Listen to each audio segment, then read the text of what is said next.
അവനത് ചെയ്തു. അതാണ് ആദ്യ പാപം. എന്നാൽ ഇവിടെ അബ്രാഹത്തിനോട് പറയുകയാണ്, ഞാൻ ഏതാ പറഞ്ഞത്, ആദത്തിനോട് ഇല്ലേ, അബ്രാഹാം എന്നാണ് പറഞ്ഞത്, ആദത്തിനോട് നന്മ തിന്മകളുടെ തിരിച്ചറിവിന്റെ വൃക്ഷത്തിന്റെ ഫലം ഭക്ഷിക്കരുതെന്ന് പറഞ്ഞപ്പോൾ അതിന് പറ്റിയില്ല. എങ്കിൽ ഇവിടെ അതിന് പരിഹാരം ചെയ്തുകൊണ്ട് ദൈവം അബ്രാഹത്തിനോട് പറയുകയാണ്, നിനക്ക് ഞാൻ നൽകിയ നീ സ്നേഹിക്കുന്ന നിന്റെ ഏകമകനെ എനിക്കായി ദഹനബലി അർപ്പിക്കുക എന്ന് പറഞ്ഞപ്പോൾ അബ്രാഹം വിശ്വസിച്ചുകൊണ്ട് യെസ് ഞാൻ അർപ്പിക്കാം എന്ന് പറഞ്ഞുകൊണ്ട് മോറിയ പർവ്വതത്തിലേക്ക് വരുമ്പോൾ മോറിയ പർവ്വതത്തിന്റെ താഴ്വാരത്തിൽ വെച്ചുകൊണ്ട് തൻ്റെ കൂടെ വന്ന വേലക്കാരോട് പറഞ്ഞു, നിങ്ങൾ കഴുതയുമായി ഇവിടെ നിൽക്കുവിൻ, ഞാനും മകനും മുകളിൽ പോയി ബലിയർപ്പിച്ച് തിരിച്ചു വരാം. കണ്ടോ, ഞാനും മകനും മുകളിൽ പോയി ബലിയർപ്പിച്ച് തിരിച്ചു വരാം എന്ന് പറഞ്ഞപ്പോൾ എന്താണ് അബ്രാഹാം അതിൽ നിന്ന് ഉദ്ദേശിക്കുന്നത്? ഈ മകനും കൂടി തിരിച്ചു വരുമെന്നല്ലേ ഉദ്ദേശിക്കുന്നത്? അതാണ് വിശ്വാസം. എന്താണ് അപ്പോൾ അബ്രാഹാം വിശ്വസിച്ചത്? അബ്രാഹാം വിശ്വസിച്ചത് കർത്താവ് എന്നോട് അരുളി ചെയ്തിരിക്കുന്ന വാഗ്ദാനം കർത്താവ് ഒരിക്കലും മാറ്റില്ല. എന്നാൽ കർത്താവ് എന്നോട് പറഞ്ഞിരിക്കുന്ന ബലി അർപ്പണം ഞാൻ സ്വീകരിച്ചുകൊണ്ട് എൻ്റെ മകനെ ഞാൻ ബലി അർപ്പിച്ചാലും മരിച്ചവരിൽ നിന്നും ഉയർപ്പിക്കാൻ എൻ്റെ ദൈവത്തിന് കഴിയും എന്ന് അബ്രാഹാം വിശ്വസിച്ചു.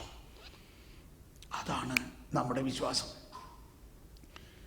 അതാണ് യേശുക്രിസ്തു എന്നും പറഞ്ഞുകൊണ്ടിരുന്ന അവരെന്നെ കൊല്ലും, എന്നാൽ മൂന്നാം ദിവസം ഉയർക്കും. ആ അബ്രാഹത്തിന്റെ വിശ്വാസത്തിന്റെ പകർച്ചയാണ് നമുക്ക് ലഭിച്ചിരിക്കുന്നത്. അബ്രാഹാം മകനെ ബലിയർപ്പിക്കാൻ കഴുത്തിൽ കത്തിവെക്കാൻ പോകുമ്പോൾ ഉടനെ ദൈവം ഇടപെട്ടിട്ട് പറഞ്ഞു, ഏബ്രഹാം, കുഞ്ഞിന്റെ മേൽ തൊട്ടുപോകരുത്. ഇപ്പോൾ എനിക്ക് മനസ്സിലായി നീ എത്രമാത്രം എന്നെ സ്നേഹിക്കുന്നുവെന്ന്. നീ നിന്റെ ഏകജാതനെ പോലും എനിക്ക് തരാൻ മടിക്കായികയാൽ ഞാൻ നിന്നോട് ശപഥം ചെയ്യുന്നു, നിന്റെ സന്തതിയിലൂടെ ലോകം മുഴുവൻ അനുഗ്രഹിക്കപ്പെടും. അതാണ് യേശുക്രിസ്തുവിലൂടെ നടന്ന ബലി. ഈ മോറിയ പർവ്വതത്തിന്റെ മുകളിലാണ് ജെറുസലേം ദേവാലയം പണിതത്. ആ മോറിയ പർവ്വതത്തിന്റെ ഇടതുവശത്താണ് ഗിദ്രിയോൻ വാലിയും ഈ ഗെത്സമനി അഥവാ ഒലിവുമല, അതിൻ്റെ വലതുവശത്താണ് ഗാഗുൽത്ത മല. ഇത്രയും മനസ്സിൽ വെച്ചുകൊണ്ട് ഇന്നത്തെ ഈ ശുശ്രൂഷകൾക്ക് നല്ലൊരു ഒരുക്കമായി എന്ന് എനിക്ക് തോന്നുന്നു. ഈ ശുശ്രൂഷകളിൽ നമ്മൾ പൂർണ്ണമായി പങ്കുകൊണ്ടുകൊണ്ട് കരുണ നമ്മളിലൂടെ ഇന്ന് ഒഴുകണം. നമ്മളും നമ്മളുടെ ചുറ്റുമുള്ള എല്ലാവരോടും അവരുടെ തിന്മയെ പരിഗണിക്കാതെ അവൻ കണ്ടിട്ടും കാണുന്നില്ല, അവൻ കേട്ടിട്ടും കേൾക്കുന്നില്ല.